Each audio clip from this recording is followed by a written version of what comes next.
and welcome to the Airbed podcast. Today we are joined by Hull legend Paul Cooke. Thanks for coming on. Get started on how did you get into rugby league?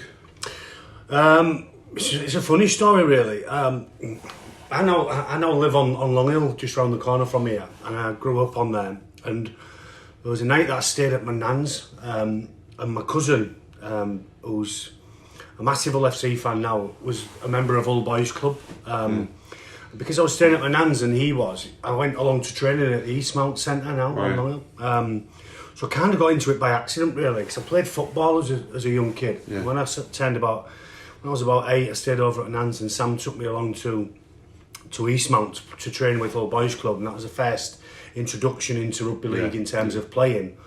And from there, I loved it, and then I went home and told Mum and Dad, and then we joined Hull Boys Club at 8 years of age, and from 8 to 16, I spent 8 years at the club and didn't move. So from my very first coaches and my very first session at Hull Boys Club right through to leaving at 16 and signing professional forms with Hull.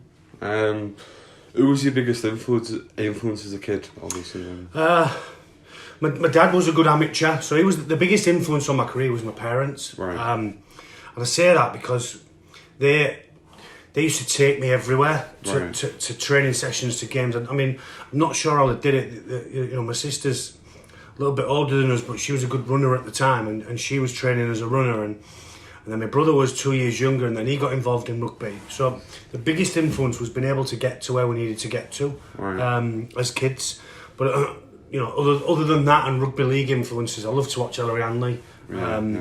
And I know he was at Leeds at the time, but I still watch videos of him today and watch the tries that he scored in his career. So the biggest influence was my parents, particularly because they got me everywhere I needed to get to. But rugby league influence was Airlie was probably the biggest. Obviously, speaking about more, what was it? Obviously, playing football. Why did you start wanting to play rugby more? Obviously, you said it was an accident, but was it because you enjoyed it or like more than football? Yeah, I think I enjoyed it. I enjoyed the physical aspect a little bit more. And there's a story about my dad was a really good goalkeeper when he was a kid, and he had trials to sign for Hull City. And he got involved in rugby league, and then he quit playing football because he enjoyed the rugby league more. But he was, not that he was a bad rugby league player, but he was maybe a better footballer in terms of having trials for a professional club than he was a rugby player. He was a good amateur as a kid, but just enjoyed the physical aspects of rugby league a little bit more than football. I still played football, even though I played rugby league at school and right throughout my whole boys club career. I still played football for school, and did enjoy it a little bit, but just not as much as I did rugby league. Obviously, then you went to Hull. Obviously, what was it like making your debut? And well, before that, actually, how was it in the academy? Like, who was there? And we had a really good academy team, and ourselves and Leeds was the best two academy teams in the competition at the time. So from 1996, when I signed for Hull, 97, I signed professional forms 97, but I left school in 96, signed for Hull, and then in 97 we had a really good academy team. I didn't make my debut for Hull until 98 or 9 or somewhere around there, but we had such a good academy team and I think arguably it's the last academy team at Hull that Hull's had that had a core group of young players come through the system. So obviously Lee Radford had moved on to Bradford with the merger, but you had players like Richard Fletcher, Craig Poucher, Andy Last, myself, Orney, Kerr Keeman, and there was a core group of young players that came through that system that then went on to become the core group for the first team in years to come. I'm not sure it's happened too much since. You've still had, Jamie Shaw come through, Danny Houghton come through, Scott Taylor. I know he was at OKR at the time before he moved away and then came back to Hull. But you've still got your Josh Bowdens that have come through the system. So there's been a lot of still good Hull young players that have come through, but never as a core group. And I don't think they've had too many good half-backs that have come through. Definitely. Ben McNamara has a chance now, and Michael Lewis is the other side of the river who's got a chance. But it'd be really nice to see that Hull could produce their own again and be good for that. As far as the debut goes, we played. We had a really good academy team. One game I do remember is I used to play in the A-team, the old A-team football, and not a lot of people will remember it, particularly your age group, but it allowed us to then be prepared to play first grade. And I went back and played a game with my brother at Hull FC in the academy. That's a game that I always remember. We played at the end of one season, and our season had finished as first team as we'd avoided any relegation, and went back down and played a game for the academy with my brother, which was, I think, the only time I ever played a game with him in professional rugby. So really enjoyed that one. As far as the debut for first team goes, we played St Helens, and it was Airlie's team who went on to win the grand final. There was 5 from 5. I came off the bench, and I'm not even sure what score it was. We ended up losing 30-6 or something around that. But I just got the introduction into first grade there, where they was the best team in the competition, and they went on to become the grand final winners. And it gave me a real insight into, I'm a million miles away from where I need to be to play first team. So the overriding memory of it is, one, I was really proud to make my debut. I remember making my debut. It was a great day for myself and my family. But the result wasn't a good one, but it gave me a real insight into where I needed to get to and how I needed to get there, and the hard work that I still needed to do to become a first team player. Obviously, speaking more on that, when did you, would you say you started getting in the first team, obviously, the most, and then that's when your career started going as well? It was, I was really fortunate that when I started playing first grade at Hull Sharks, as it was then, we wasn't a great team, so players that missed games, or particularly in the halves where me and Horney ended up getting a start, was not maybe because we was ready to play first team. It was because needs must. But I think once we'd merged with Gateshead in '99, and Sean McRae came over, he was the first coach that ever sat me down and said, "Tell me about your strengths and weaknesses of your game." And I spent 20 minutes fumbling through an interview with him, or a coach one-to-one chat with him, and I couldn't particularly reel off all of my strengths, but I could certainly reel off where I needed to work on my game. And he was the one that came back to me and thought and made me realise that I actually was good at some things. So it gave, again, that chat gave me a real kick up the backside, if you like, to go away and not only work on your weaknesses, but work on your strengths. I suppose I got, the year after that, 2000, we had Jason Smith and Tony Smith at the club, or 2001 when Jason came. I can't remember which year it was, but that certainly helped me massively, because I was able to shadow a player who was very similar to me in terms of could see a game and read a game, but wasn't particularly quick enough to be able to get through the gaps that he could see, but he allowed me to watch somebody who was really skilled in his craft. I suppose when Jason left, or the end of 2002-03, that was when I sort of then broke through, and I think I went through, remember, if I'm right to say, I went through about 3 seasons without missing a game. Under Sean McRae, and the game I missed was the week before a playoff game against Wakefield, which we lost at the KCOM. So that was when I sort of established myself in the first team, and alongside Richard R. Obviously played at the final game in the Boulevard. He was on the bench. How was that like, obviously playing against the Kiwis? It's the hardest I've ever been tackled in my career. Ruben Wiki folded me in half, and I'll always tell the story. It's sort of like a folding up ironing board. I think I remember, I don't even know whether my nose touched my knee or something like that. It was just a shot round the midriff. But to play at the ground, which was so iconic, and as a kid I used to go to Hull KR at Craven Park, and then when Hull KR was away from home, I'd go to the Boulevard to watch a game, and to play in the very last game was something really special, and all of the memories that go with the Boulevard, that not only the games that I'd been and watched, whether it was a derby or whether it was a Hull FC game in the lower leagues, the stories of mum and dad telling me about the iconic players like Sullivan and Whiteley and Knockanaughton and the players that are ingrained in the history of the club. So it was a real honour to play against it, to face the Hacker, which is the only time I'd faced the Hacker in my career. A real special moment, and the last play of the game summed up, if you like, how crazy the times was when Craig Greenhill gets the ball, chips over the top, and then Paul Parker scores in the corner, an iconic try from Parks, and one we still speak about when we see each other now. It was just a a real phenomenal night, and the footage of it that you're still seeing that I watch is, it still stands the hairs on the back of my neck up. Going probably quite further on, but the 2005 season, obviously the cup run, and what was it just like playing such a memorable side? Obviously you and Arnie, and then Yeeman and Rayner on the left side. What was that like? We had a really good team. We had a really strong team. And I say that not, we wasn't all the best players. We wasn't all, the greatest half in the competition wasn't me or Ronnie, or the greatest front rower in the competition wasn't any of our front rowers. But we had a really good mix of really experienced and professional, old heads. In Stephen Kearney, Nathan Blacklock, Richard Swain. Shane McMenemy was huge for us in that cup run. Arguably for me, I took a lot of plaudits within the full cup run, the 5 games, but Shane was outstanding when you ever watched them games back, particularly the final and the semi-final. But it was just a time in 2005 where we'd spent such a long time together, the core group of players.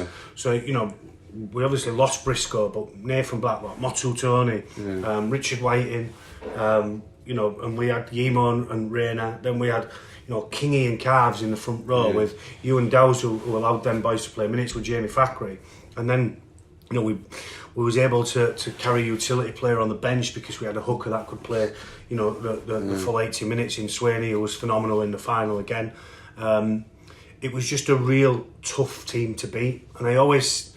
We always sat at the beginning of every season, how do you want to be, what do you want to be, when teams play against you, how do you want to be remembered? And we wanted to be remembered as a team that was tough to beat, that you knew that if you was going to win that game against us, you was going to have to pull out all the stops because we was never going to give it away. And I just thought we had a real tough team. The final itself obviously is a memorable game because we won it, but we're a real tough team to beat. Obviously that semi-final, I think, not me personally, but my dad's always said that's probably one of his best games that he's ever seen as an Hull fan. What obviously made that happen, would you say? Like, obviously just... There was an inner belief within the group that we wasn't going to lose in the cup. So we had a month in between games which helped us because our league form wasn't great. But there was a way of John Keane managing the lead up to that game, that one cup game, and then that one cup game. There's 2 games I played in my career, and that's the first one, the one your dad's spoken about. It was the best team performance and dominant display against a team that was far better than us individually, and as a group they went on to do phenomenal things the year after with very much the similar team. And we just had an inner belief that we would go there and win the game, but secondly we had an inner belief from going away to Wakefield in the first game of the Challenge Cup to then being in the final that we wouldn't lose. I'm not sure why that is, because you don't get that too many times, and there's sometimes you think that and you don't win games, but we just had a real belief that we would win that game, and it was one that everything sort of went right for us, even the try that we conceded through Jamie Lyon, where Gareth Rayner and Sean Briscoe collide. And that shouldn't happen. It happened again in the final with Gareth, didn't it? But it shouldn't happen. And for that to be the only try we conceded is as much as how dominant we was in the game than it was scoring 30 odd points or 30 plus points. We was just I don't know. I remember going to the game and the physio asking me if I was nervous, and I wasn't nervous at all going to that game. And it was just a performance that, to say I played, almost 500 games in my career, for that one to be the performance where you say everything went well, tells you everything about that performance. Obviously then going to the final, I think scoring the winning try, I mean, what was that like? What was going through your head in that moment? Even from when we went behind, it's stupid to say it, and it sounds stupid, but I always felt that we would get a chance to win it. In a big game of rugby, you get one opportunity maybe every 8 minutes, 10 minutes, and we still had enough time for me to be able to get that one chance. I was still pretty calm, and I made some errors in that game where they'll always be forgotten about by everybody because of that moment. I just felt that we would get one more chance. I didn't know it'd fall to me. I didn't know that it had happened the way it happened, but I just felt we would get a chance, and somebody within the group would get a chance to win the game. It's just well, listen, you had Shirley on here. Yeah. He can tell you what it's like. Yeah, exactly. He can tell you exactly what that moment's like. I can tell you, but unless you've ever lived it, it's just words, and sometimes they're indescribable. Yeah. It was a phenomenal feeling. It was one that I thought we deserved as a group on the day, and one that was reminiscent of that Challenge Cup run in 2005. So it didn't have to be me. I'm very fortunate it was me, but it's just a great moment for not only me personally, but the rest of the group of players, those that didn't play in the game that was celebrating on the field is afterwards, but most importantly for my family. Obviously, there's a story about the Leeds players like celebrating in the tunnel or something like that. What was it like to obviously get it over them after scoring and like obviously winning the game? What was that like? Obviously, winning the big games is most important, and sometimes it doesn't matter how you get over the line. It'll be always remembered for being a good final because it was so tight and so tense, and there was one point in at the end. The Leeds players before the game was sort of wooing in the tunnel, and it's something that I've never experienced from the Leeds players before. So it was something that was unusual, and I thought was stupid of them. In some way, to me, it said that they was already thinking they could win the game or was going to win the game. Don't forget they were still favourites to win the game. But the lesson should have been learnt from them from the Challenge Cup semi-final. Give the team the respect. I felt it was disrespectful. So I felt that they was taking the piss out of us. And that's something I didn't like. But when Swaney charges the ball down and it falls into my hands and I fall through the next tackle, I end up doing the same as what they was doing in the tunnel, sort of overcome with a bit of emotion and frustration of, if you're going to do that, you better make sure you win the game. And it's like all of these boxers that you have now, they have that inner belief that they're going to win, and some of them overstep the mark, and when they get knocked out, everybody jumps on the bandwagon and you shouldn't take the key. But you got to be good enough to then land that knockout blow, and we was just good enough that day. Obviously, after you'd scored the try, it went out on the foot. Well, no, it bounced out, didn't it? And obviously, was there any like feeling? Oh, you said obviously you knew you kind of knew you was going to win the game. There was real rage within me, and I don't know whether you see it on the TV, but I scream at Richard Orr, I scream at the back, and it had happened 3 times in the game where we'd not fielded a kick-off after scoring a try. Still didn't think we'd lose the game, and I didn't think we'd lose the game all the game because I have that inner belief that we would go on and win it. But the charge down from Swaney is arguably the most phenomenal piece of work within the full 80 minutes, because he'd played 80 minutes, he'd made 40, 50 plus tackles, he'd carried the ball 15 plus times, and that was the measure of him as a player, and that was why we was able to balance our team out with regards playing bench players. Ewan Dowers was another one, but Swaney's effort to charge the kick down, for me, is the biggest piece of memory within the game. Even though I scored the try or we won the game, that effort from him is something that you can only stand and applaud or be in awe of because of what you know as a player he does on the field. Obviously won the cup in 2005. What was it like going into the city of Hull and obviously parading the trophy, everything like that, seeing all the fans? What did that feel like as a player? Different for me because I asked the club if I could stay, get my mum and dad to stay at the hotel after the game, so that I could spend the evening with my mum and dad along with the rest of the players. And the club flatly refused it, even though I said I would pay for it. So I ended up travelling to Bristol after the game and not spending the night with the players. So I ended up spending the night in Bristol with mum and dad, and then getting a car back to Hull. And then from Hull, I'd spent the night in the afternoon with my friends in the pub that we always used to drink in on Holness Road.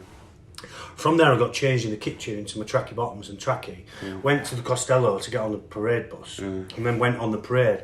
The parade was a memory, but a hazy one because a lot of us was still half cut. But all of the sea of people that you see is again that one of them memories that can't be taken from us as players. And all of the streets being lined and all the rest of it, the black and white, the sea of all black and white was was a wonderful sight for us.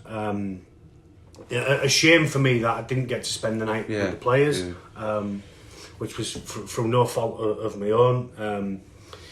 But for me, that was the way that it was with the club at the time. Right. So the time that I did spend with the players after the game, I missed the bus to go back to the hotel. I had to walk back to the hotel with press duty, and leaving the players and going to spend it with my mum and dad. And I wouldn't change that for the world. And then my youngest daughter, my daughter at the time, was at the parade, so I took her up, and my family was there, my aunties, uncles, my nan, my mum and dad. We had some pictures taken, my cousin and their family. So aside from still being a little bit half-cut, it was a really good time for us. Obviously, beside the cup run and everything like that, what would you say your favourite game in the 2005 season was? Obviously. Well, you're difficult to go past the best one in terms of the final and the semi. You've got me there. I've not really even thought about many of them. I'm not too sure. I'd say that there is one that's really bad at the end of the season. 71-0 at Bradford. Yeah. Listen, there's external reasons that winning the cup and then trying to go on and win a league's difficult, or win a playoff campaign. I've seen that before. Bradford was a phenomenal team, but for wrong reasons, really. We fell away badly at the end of 2005, and that 71-0 defeat really hurts. So it wouldn't be a favourite memory, but it'd be a memory that is always overridden by winning the cup, but still a memory for me that made me want to be better in playoffs. Obviously, we've seen teams with all 2016-17 where kind of fall off. Yeah. Do you reckon it was because of the cup win?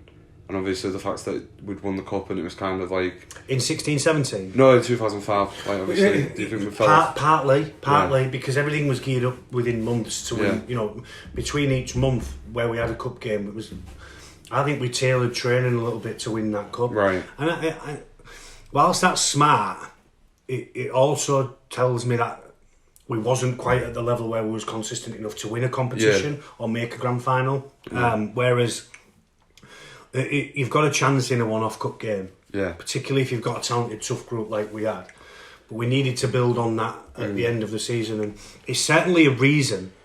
It's certainly a reason for falling off at the end of the season. But for me, it's not an excuse. Right. There's other reasons why we lost at Bradford. Stephen Kearney's sending off was big. But also Bradford being as good a team as they was. And they was falling towards the end of a season where their team was being disbanded. So there was lots of emotion around them. Yeah. But ultimately, even if we'd have kept 13 on, I still think we'd have lost quite heavily, but not by 70 points. It would have been maybe a 30-pointer. Obviously... Do you think anything inspired the 2006 league form because of how, obviously not Paul we was, but how thingy we was in the league in 2005? Do you think we focused more on the 2006 league? Well, we did. I don't think we focused more on it. We just still knew that we was a good team, but we went 9-7. Yeah. I think we'd lost the first 7 or something of that run, and it cost John his job at the end. Yeah. And he talks about why he thinks it cost his job at the end of the season before, but it ended up costing John his job. Now, whilst that's never a good thing for a coach or a group of players, in my eyes, it should be taken personally by the players. I still think we've let him down in some way. Right. But he ended up costing him his job, and then Sharpie came in a little while later. After that, Richard Agar and Andy Lass took charge of the team, and we went on a bit of a run where we started playing a bit better, and maybe the shackles came off a bit, and they certainly came off even more when Sharpie came. Yeah. But ultimately, John losing his job for me, the players should have taken personal. Maybe it was time for a change. I don't know. I can't say it was a bad thing, because we went on a 17-game running where we ended up making a grand final in 2006. But you don't forget that season in 2006. There's very few seasons where teams will go on a run like that. Yeah. If you look back over the seasons, I think Saints lost 4 games all that year, but we only lost 1 in 18, and I don't think you'll get a run like that too much again. Obviously, you went unbeaten for 13 games. You had that run for 13 games and going unbeaten. Was like how much of a feel good factor did that team have? Obviously, it was similar to 2005, but obviously it was that team was challenged when Peter Sharp came in a completely different way to the way there was challenged with John Keir. Yeah. When we was challenged by John, he was challenged through motivation and aggression and being up for games. When Sharpie came in for me, he challenged us mentally. Right. So when we'd won 12 of them games, we trained on a Monday morning. Right. And I tell this story a hell of a lot. And he sent us away after the training. He pulled us in and he says, I've never seen a more tired rugby league team in my life. Yeah. And he said, go home and I'll see you on Thursday. Right. Before the game at the weekend, which was the Friday night against London, I think. Yeah. And he sent us away for 4 days. And for 4 days, I couldn't get my head around how he was sending a team away. Bear in mind, we was all social drinkers. We all spent lots of time together. And for 4 days, I can't remember me having a beer. And I'm going, why has he sent us away? You know, what's going on here? He should be pushing us through to win more games. And we came back in on the Thursday after a good long rest, and we hammered London on the Friday. Right. And that, to me, was the way he mentally challenged us. Right. He challenged us in ways which said, not, I'm having you in and I'm going to drill it into you. Yeah. He gave you the opportunity to relax and recuperate. Right. And he trained us with his eyes a little bit more and challenged us mentally. But it was a phenomenal run that we went on. Yeah. You know, and one, as I said, that I don't think you see too much of again. Obviously, then getting to a grand final. What was there any nervousness playing in the grand final? Because you said obviously you didn't feel nervous playing. No. The nervousness with the grand final was around that. I wanted to win and I wanted to play well. Yeah. The nervousness around the Challenge Cup was our first big game for me. You know, and the lead up to the cup is you're there for a month. Yeah. So you got a month to prepare for that game and a month to think about it. Yeah. And the nerves for me came around being in the first real big game where you were challenging for a trophy. The grand final, there was a sense of belonging because we were so good that year. So the nervousness around that was, or the fear factor for me around that was losing the game, which eventually happened. Yeah. But, certainly no nerves around going to the grand final and not being there and not belonging, because I felt we was a group that had announced ourselves in 2005 and in 2006 it's more when we was played against in 2006, particularly after the first 7 games when we went on our run, was, well, you're going to have to be good to beat us because we are a good team. Yeah. Obviously the week before there was something to do with going on strike because of the bonuses and stuff like that. What was that to do with? Yeah, well, at the beginning of every season that we've had at Hull, the CEO at the time would set out the bonuses based on where you finish in the league. Right. So what you do then is you set it out pro rata, and we as a group quickly learned that the club had taken some of our bonuses off us because we particularly knew what St Helens was on. And whilst it's a regret of mine, it's, to me, again, a sign of where the club was at in terms of the way that they was treating players. So we didn't threaten to go on strike. We just said we won't go to the media press conferences. So we didn't want to do our team run until we'd got all this sorted and we'd got the information as to why they were taking money off us. So we quickly added up that we was on less money if we won it than St Helens was to lose it per game because we'd spoken to players at St Helens. So how that can be, we didn't understand. We then found out it was because we'd played so well, we'd sold more shirts and the staff in the office had reached bonuses, so they took them off us to give to other staff, which we didn't feel was the right thing to do, because ultimately if we as a group of players are playing really well, then it's easy to sell shirts and it's easy to sell season tickets because we had a lot of players that was playing really well for us. So it cost me a couple of £100, I think, 250 quid, because I didn't go to the media conferences afterwards because I was just upset by it. So I ended up just going home and copying the 250 quid fine anyway. Obviously, playing into the game, I mean, what was it like to play in a grand final? Because, I mean, not many players can say they've played in a grand final. Yeah, it was special. It was special as well because it was the first time Preki was delivering the match ball and we had our warm-up tops with Preki so it was an emotional time. It was a loud time. It was the first year I remember the Vuvuzela being there, or being out. So that was real deafening. The atmosphere within the stadium was great. The overriding thought of it is we was crap. And while St Helens was good, we lost and it wasn't even a competition just after half time. Once we'd gone from 6-4 or 4-4 to 10-4 before half time, and then to 16-4, the game was over. We very rarely score more than 12 against St Helens in any game. And they was that good that night. Obviously, they had a week more to prepare because they beat us and we played Bradford. And it was just never going to be after that. And as I said, sometimes in games you know you're going to get a chance. In that game, you might have got a chance, and we got a couple of chances, didn't take them anyway, but they just run away in the end. And it'll, for me, be remembered sitting on Old Trafford's turf at the end of the game, watching them collect the trophy, thinking, I want to be back here next year, but I don't want to be sat here. I want to be up there. So I made myself sort of watch celebrations, and then I hibernated for 4 months and just wanted the world to be swallowing me up. Obviously, that 2006 season, spoke about the grand final already, but I think you beat St Helens once, didn't you? But I think it was a really, really, really close game. I remember you scored a drop goal to win it, I'm pretty sure, I mean, obviously, to beat them, I think, was pretty good as well, because they had such a good season that season. So, obviously... I think the last game of John being in charge that season was a hammering at home. I think 42 or 46 nil. And then John lost his job. And then we went there in the July and won 26, 27, 26, so by a point. But that game away at St Helens was one that was a real milestone for us as a group, because we'd not won there as a club for nigh on 20 years. But also it's told us that they should fear us, and we are a good team. You know, if we're going to go away to St Helens and win a game, as tight as it was, and as I said, to score 20 odd points against them is very rare anyway. They lost 4 games all of that year, and one of them was us. And the other 3, I dare say, I don't know, but I dare say they played weakened teams because they had something coming up. You know, whether it was a Challenge Cup game or whatever it would have been, they would have rested some players and managed their squad. But yeah, it was a really good night at Knowsley Road. As you say, the drop goal will be remembered.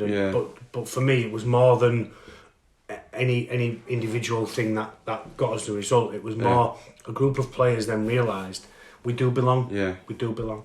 Obviously, that season was 2005 and 6. You kind of got that relationship with Yeeman and Rayner on that left hand side.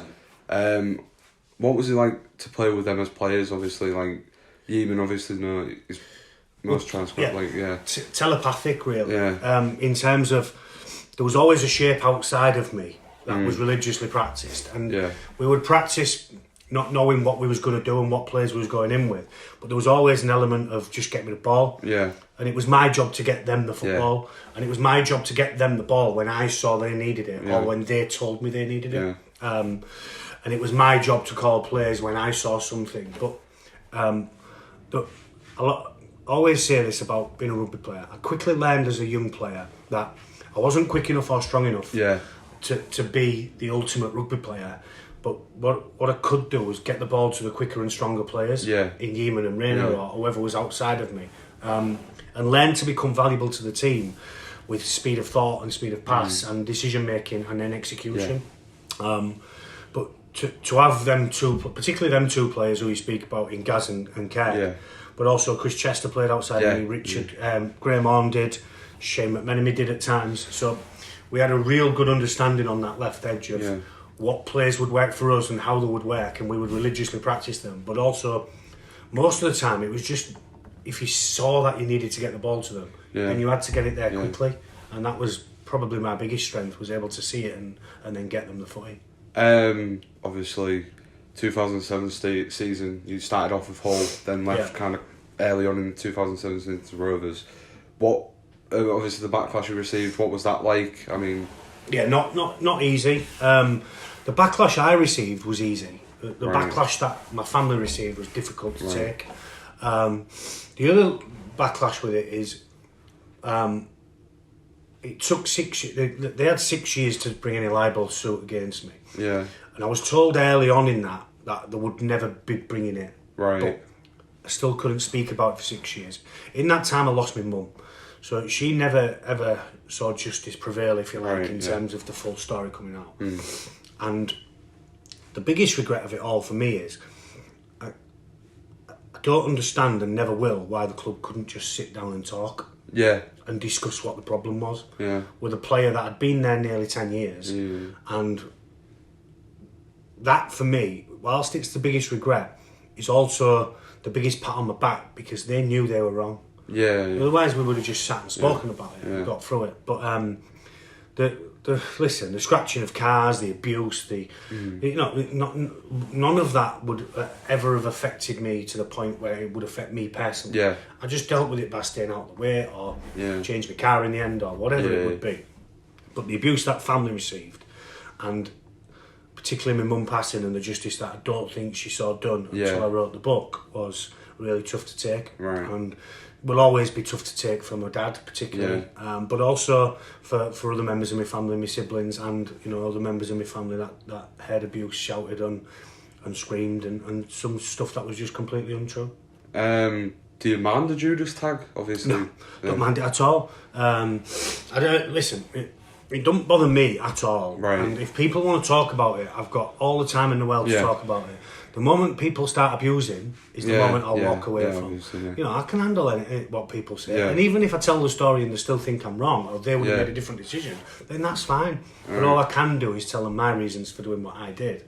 But I don't mind any tag. And Judas was the easiest of the tags. Don't worry about that. There was plenty of other stuff that went around. Yeah. Obviously, what were the reasons that you've gone through a little bit? Yeah, well, when I agreed to sign the contract in 2005, there was a testimonial to be added to it in 2008, and that would then take me up to 11 years service, and the club agreed that 2008 they would apply for the testimonial. They couldn't guarantee it, but no player at any club who's done 10 years would lose his testimonial, but he would be granted it by the RFL. Fortunately after that we've had players that have got it, and Rich Dawn, Danny Washbrook, Danny Houghton, Richard White, and players that have received testimonials, and Jamie Shaw now. Fully deserved, every single one of them. But at the end of 2008 they gave it to Paul King at the end of 2007.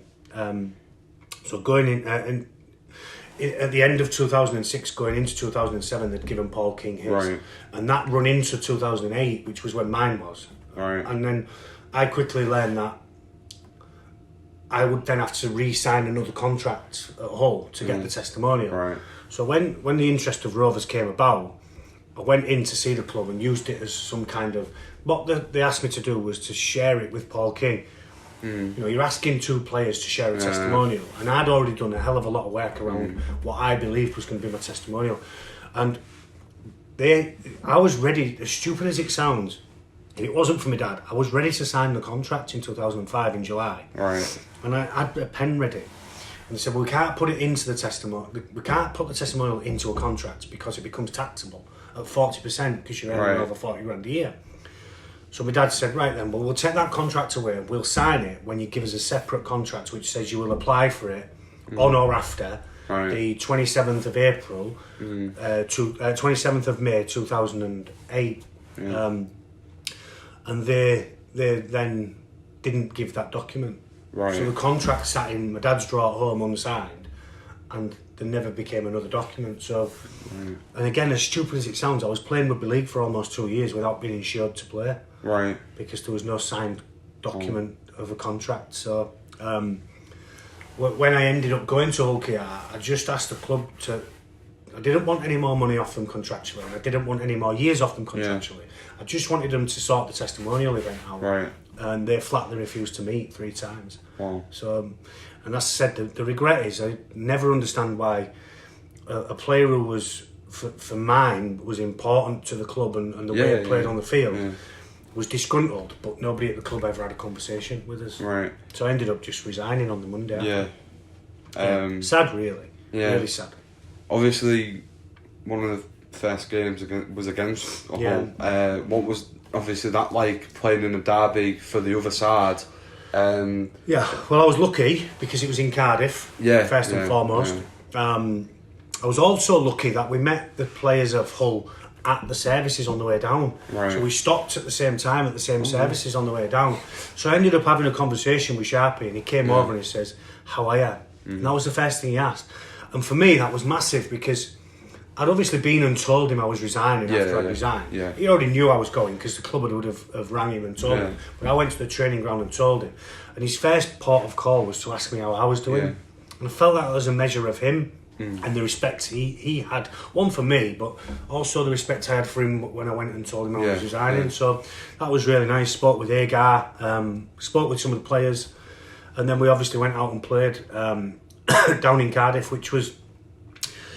Rovers was off the back of a 7-game losing streak, and that was us snapping that losing streak at the time. So it was a big win for us, not in terms of it being a derby. That's always a big result anyway. But the add-on to that was that we'd snapped a losing streak. It was difficult to play against them, even more difficult when I dropped the first kick-off. And then luckily Yemo threw the ball into touch on the first play of the scrum. So I went over and thanked him for that. But the crowd was tasty, nice. Obviously the boos and the chants of Judas, all the rest of it. Quietened at 14-0, but then got worse at 14-10 again. But we managed to hang on and win, and it was the first of a number of wins in derbies that I'd had since I'd crossed the river. Obviously went back to the KC and beat us, didn't they? I think, I'm pretty sure. So obviously, did it kind of feel bittersweet in a way? Because obviously how... it was a chance. I was taking a massive chance by going to Hull KR because to was bottom of the table. Yeah. And then the day I'd agreed to sign for them on the Sunday morning, I went to watch them against Salford, and they lost heavily at home against Salford, who was second bottom. And I knew that the 3.5-year contract that I'd agreed was null and void if they got relegated. So yes, it was a big chance that I was taking, but that was the chance I was willing to take. I'd say the only bittersweet moment of it was to stick 2 fingers up at the board members that I thought took the piss.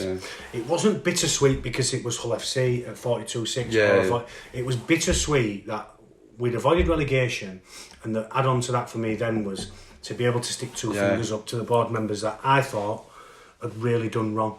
Obviously, keeping Rovers up, do you think you helped with that? Obviously, joining the club, and I think it gave everybody a lift at the club.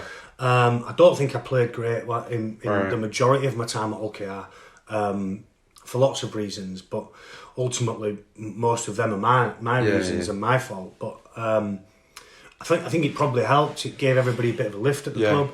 It was good for them to be able to attract a player who'd played in a grand final the year before, but on top of that, they had some very good players that was at the club too. So when Mick Vella was really, really good player. Ben Fisher was good. Ben Cockayne was really good. Scott Morrell was a fantastic younger player.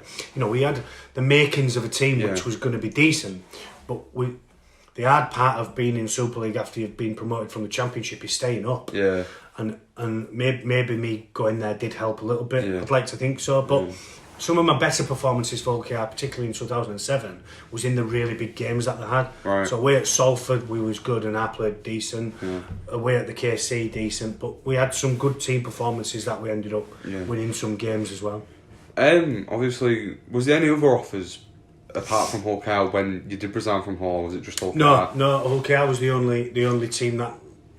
It was really difficult because mid-season everybody thinks you'd signed a contract. Now they knew that I'd not signed a contract. It was no secret. That was obviously told by one of my dad's friends who played at Hull KR, who was a really good friend of my dad's, and mentioned it. And then they jumped on it, Hull KR. I had no offers at the time.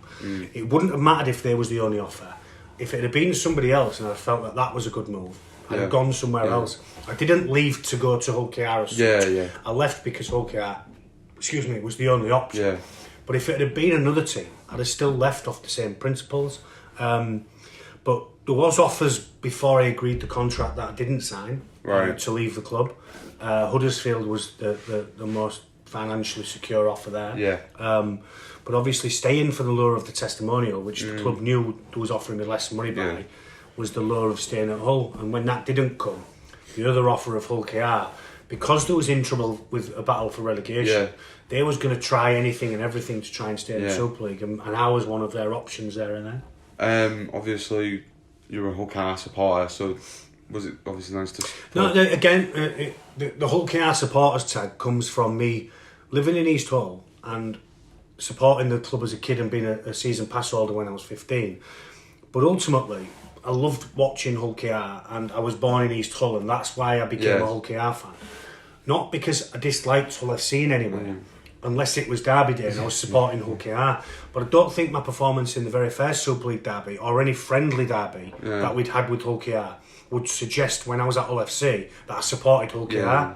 I was still a professional rugby league player for Hull FC. So, I didn't need to go to Hull KR. That was the option to go there. And because I'd supported Hull KR, it wasn't some like love affair affinity story for me. It was bigger than that because I'd spent 10 years as a professional already playing against the club. And in the first Super League derby, I set up a couple of tries, assisted in a couple of tries, kicked some goals, and we won the game in round on the Easter weekend of Bank Holiday Monday. So, this whole it let him go back to the club that he loved and supported as a kid. His heart's there. That was rubbish to me. Right. My heart wasn't at Hull KR. It was not at Hull FC anymore. Right. Because of the way that I was treated by board members. Obviously enjoyed.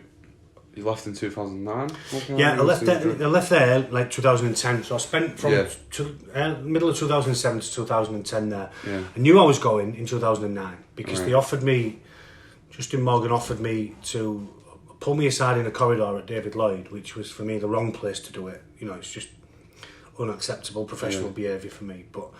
And offered me a chance to join North Wales Crusaders. And I obviously had an 8-year-old daughter in the city. Yeah. So I was never going to travel to North Wales Crusaders and not be able to come and see her or get to see her very often. Fortunate for me with that, they folded at the end of that season. So even the contract I would have signed with them, which for a longer time would have been null and void because they ended up folding. But I knew at the end of 2009 when that was offered to me in the November of pre-season training that my time was limited at the club. I just didn't know how it would end and in the circumstances it did. So I ended up leaving in 2010 to go to Wakefield, having been told that I would never play at the club again and I would have to train on my own. So it ended really acrimoniously. Right. And the majority of that was me. Right. Because I was sort of unhandleable as a player at the time. That much had gone on and I'd just become intrinsic and I kept myself to myself and didn't socialise with anybody and I became a member of the playing staff. I believe that was too difficult to handle. And I do understand why I was asked to leave and go to Wakefield. I do understand why I was offered out to North Wales. It just didn't come across as that it was genuine from Justin Morgan that the reasons I wanted to do it is because I just don't want you here. If he'd have told me that, then maybe I'd have thought differently about going somewhere else or tried to go somewhere else. Right. Obviously, and how long was you at Wakefield for? I only spent 6 months there. I finished at the end of 2010. So, started in the April of 2010 and finished in the October, November. And then I stopped playing professional rugby league at a full-time level. Obviously, during that time, my mum was diagnosed with terminal cancer and I just stopped playing. I just didn't have the heart to go every day and put in the hard yards. And it's unfair when you're a professional rugby league player, there's no place to hide. You're either in it or you're not in it. And when you're not in it, everybody knows you're not in it. And that's unfair on the players that are in it. So that was the decision that I made to finish at the end of 2010. Obviously spent some time at Doncaster after the time off. And then Doncaster, and then did you go anywhere else? No, what I did do is I went into Doncaster, and the reason I signed there through Carl Hall, who was a really good friend of mine now and still, he rung me up, and it was really fortunate because it was at the time when my mum had passed, and there was enough time in between for me to then consider going back playing. And it involved a role with the community there where I could go into schools and coach kids and pass on my experience that way. And if it hadn't been Doncaster, I don't think it would have been anybody else because I'd been offered. Gary Thornton had rang me up to go to York, and I basically told him to bugger off while I was at Asda shopping one day because I still wasn't in a place where I wanted to go back and play rugby. So to go back to Doncaster and play there, and then I signed at the Rugby Union club where I coached there as well as at Doncaster Rugby League, and then I was actually on the bench a couple of times for them when I was not with Doncaster. I then finished at Featherstone. I did about 4 months at Featherstone with John Sharp, who ironically was the coach who offered me a contract at Huddersfield when I'd agreed the one at Hull, so it had gone full circle. And I went there when Andy Hay was there at first, and he got sacked, and then John Sharp came in. And my time under Andy and John was really enjoyable, and it sort of allowed me to finish my playing career on my terms, because I'd quit playing for Doncaster Rugby League because I just couldn't manage playing and coaching, and then when I wasn't coaching at Doncaster Rugby League, I missed a bit of the playing. So it allowed me to go there for 6 months at 34 years of age to finish my career on my terms. Ironically, that was cut short by an injury in the last team run, where I didn't play for Featherstone in the final game, but it really closed for me the chapter of playing for me. Obviously went into retirement, went into coaching for a little while. Coached at Lee, I want to say. I went into the rugby union as coach, and then at the end of that season, the coach had a heart attack, and I started coaching them along with the other assistant. We did it together while he was off, Clive Griffiths, who again is still a good friend of mine. And at the end of that season, he was making noises that he was going to quit coaching the rugby union club. Now, I was at the rugby union club because of him, and because I joined that as a player, as a coach when I was still coaching at the rugby league club, because it was all in Doncaster. So when I finished playing at Featherstone, they immediately offered me a contract to coach there full time. So I was there full time until Clive had made noises that he was going to leave. Ironically, he didn't leave, but I'd already saw opportunities back in rugby league. So I went to meet Derek Beaumont and Neil Dukes at the time, who offered me an immediate start and offered to pay me out of the contract at the rugby union. And I just couldn't do that. So I finished with the rugby union club at the end of May 2016, 15. And then we went through the playoff system and relegated Hull KR from them through the middle eights, where Lee went up. So I spent the following season in Super League there. I'd signed an extension to my contract, and then we got relegated Lee. So I ended up moving on from there, going back to the rugby union club, still on good terms with them. And then I finished with them, and then I haven't been back involved in coaching since. And I don't think I will. I don't think I will do. Obviously, you've featured on BBC Radio Umberside a few times and everything like that, and you've commentated on the Rugby League World Cup. First of all, on Radio Umberside, obviously you voice your opinions on Hull and OKR. Obviously, how's that experience been? I always did a little bit of commentary. The majority of my work now is through Talk Sport Radio.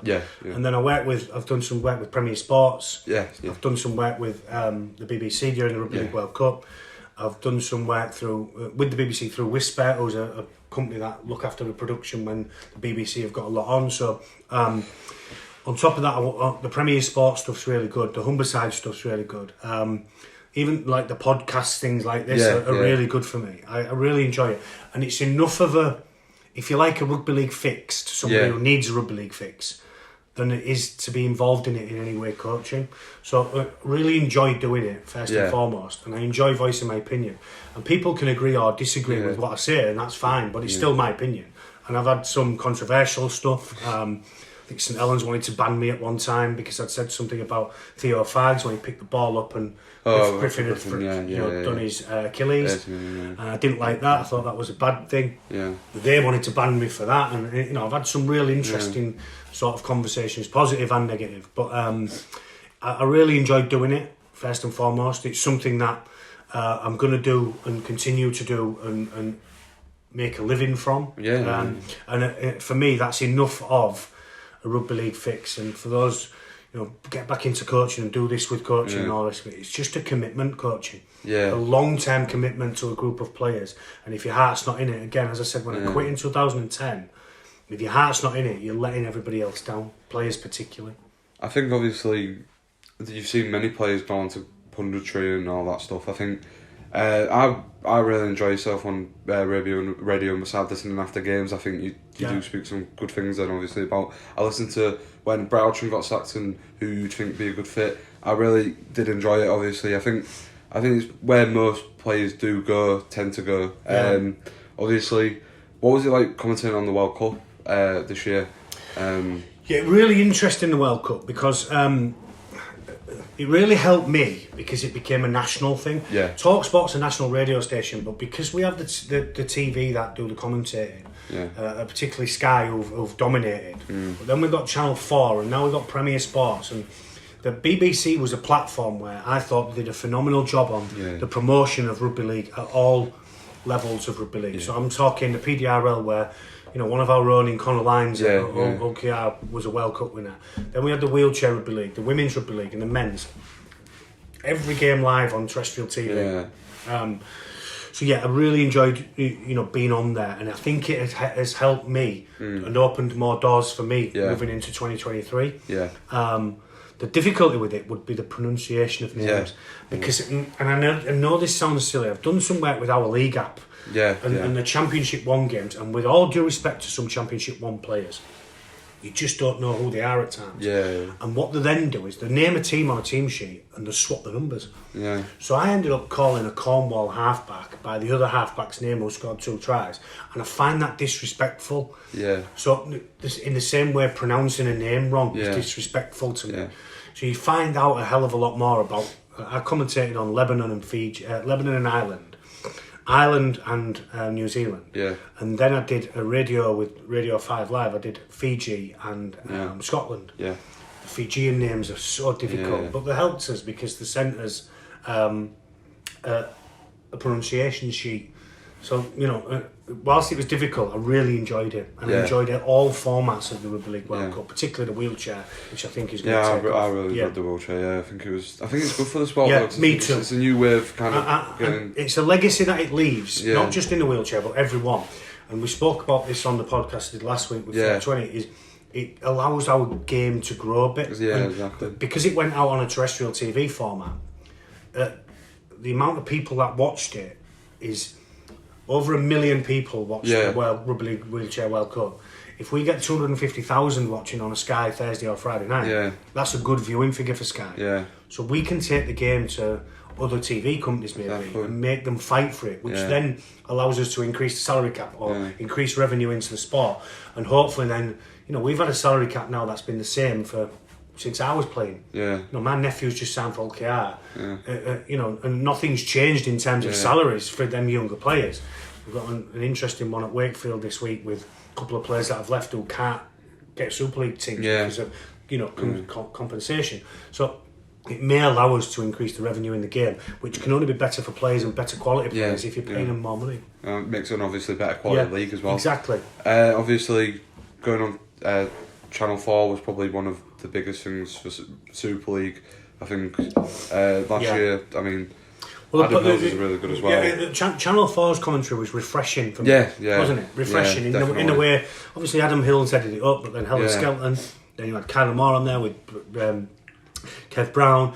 Some other players went on there as well. Then you had Mark Wilson commentating on it, who I work with predominantly on TalkSport, who for me is a wonderful commentator. Brings the game of rugby league into your living room, particularly the wheelchair final and the coverage of that, if you get to listen to Mark on that.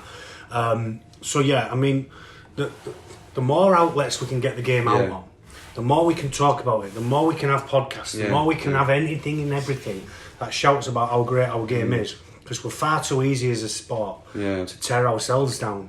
I'm really looking forward to 2023 and what it brings for the game. Obviously, you're working on Premier Sports doing championship games with obviously how good does it feel to obviously see the championship on television as well? It's not new. Yeah. When I played for Doncaster, we used to play on a Thursday night on Premier Sports. Yeah.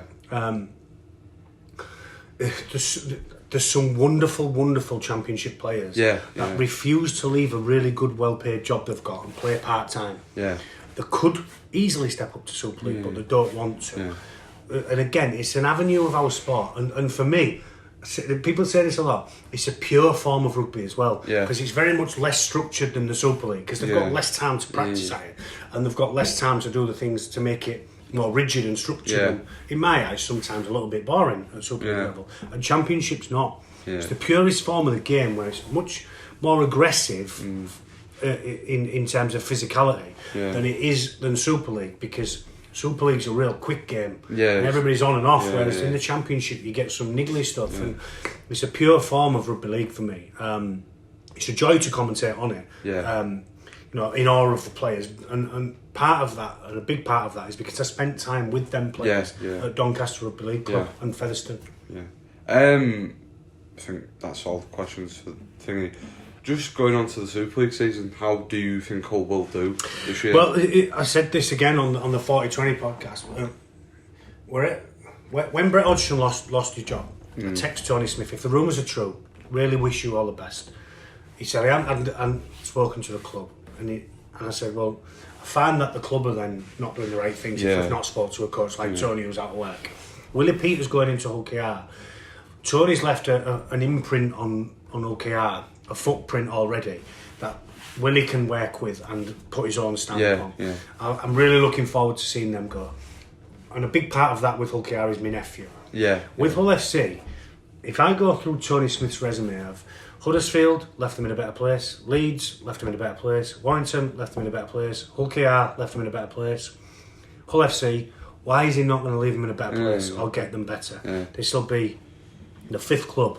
The fifth club. And I've always had this conversation with Mark Wilson at the beginning of every year. He says, Hull have got a great team on paper. Yeah. And I go, I just don't know what I'm going to get from them every week. But I do believe this year I'm going to know what I'm going to get from them week in, week out. So I'm much more optimistic than pessimistic on Hull FC this year. I'm much more positive than negative. In the same way, I still believe I'm positive about Rovers. But Tony being there helped me be more positive about Rovers because everybody saw the entertaining style of football that he played and what he got the most out of all of his players with. I think he'll do that at Hull FC, and I'm really optimistic that it can be a good season for them because I think they'll be challenged in ways, in my opinion, which Peter Sharp challenged us in 2006. So I'm really looking forward to the new season. Hull clubs, both of them, still love them both, want them both to do really well, but ultimately I want the sport to grow and I want to be part of it and commentate on it and get that message out there. I think obviously with the Tony Smith joining, you see his record obviously making teams better, and I think the team looks younger as well. But that's the big thing as well. I did Monday night on Radio Humberside the night Brett Hodgson was sacked, and it happened to be that night. I was on anyway. But the first thing I'd have done is looked at the Jake Connor situation and where I wanted to go with my team. Yeah. You know, the fact of the matter is now he's got a spine of a team, and I know this might sound a bit disrespectful to Shawley, but you got Hoy at fullback, you got half-backs who are both young, and then you got 9 who can play, not just with Houghton but Dwyer as well, who can zip around. And then you got Shaw who can slot in. And all of a sudden you've got a team which looks far more balanced and younger, as you've said. And it's going to be a really interesting season because the wheeling and dealing that's been done, in my opinion, makes Hull better than it does when... And I know Jake Connor was a wonderful player, and I completely and utterly sung his praises. At times he was unplayable, but that was the only trick we had. And now we've got to find something better. And sometimes with Jake, it wasn't always great, which then made the team look really poor. So now they've got this more balanced team, and I believe they'll do really well. I think obviously been watching Hull, I think we relied on him a lot, and I think that cost us games because if we didn't have Jake Connor playing, I think there's something on. Well, not only if he wasn't playing. Yeah, if he wasn't playing well, I think if he wasn't playing well, the opposition was quids in. Yeah. If he wasn't playing at all, the opposition was quids in. I think it much more balanced. I agree with you. I thought Jake was 50-50. Yeah. In terms of if he was great, he was great. Maybe that's unfair. Maybe more than 50%. Yeah. He was good 60-65% of the time. But for 35% of the time, and you want more out of you. If you're going to be a marquee player, you've got to be 8, 9 out of 10 every week. Yeah, definitely. Not 6 out of 10 some weeks. I think obviously it makes us more of a balanced team, and then it's like we had to. There's a stat out there that it's. I think we only won 3 games from 2018 without him. I think there's something daft like that, and that can't be right. Yeah, no, exactly. That cannot be acceptable for a team that of that calibre. As I think, obviously, spend the cap every year, and the fact we're relying on one player, it's like it's not. Well, you say that again, and spend the cap every year. They've spent the cap last year. Yeah. I've just read last week that UKR spent 350 grand under the cap, and they finished above Hull. Exactly. It can't be right, can it? It can't be right. So fingers crossed this year for both clubs as well, because there's nothing better for me. And I'd left Hull FC Hull KR at the time in 2010, when the 2010 Hull v Hull KR playoff game was played. Yeah. And we've got to have more of that. These games where the loop fixtures are all going to, the IMG coming in, the loop fixtures will all stop next year. So there'll be 2 derbies, and then if there's one in a Challenge Cup or a playoff game, you watch this city explode if they're both playing well. Exactly. We still get a healthy crowd and a very passionate crowd, regardless of whoever was playing in a car park, Hull v Hull KR. But if they're both at the top of the game, it can only be great for rugby league, particularly in our town, in our city. Obviously, the crowds that years ago were so much better than. Obviously, they're not bad now, but it's nowhere near as it was. I agree. Times are difficult. Financial times are difficult. So there's a hell of a lot with that. COVID killed a lot of people off. Because they realised that they didn't have to spend to go watch sport. Yeah. They could still live a decent lifestyle and then save some money. But I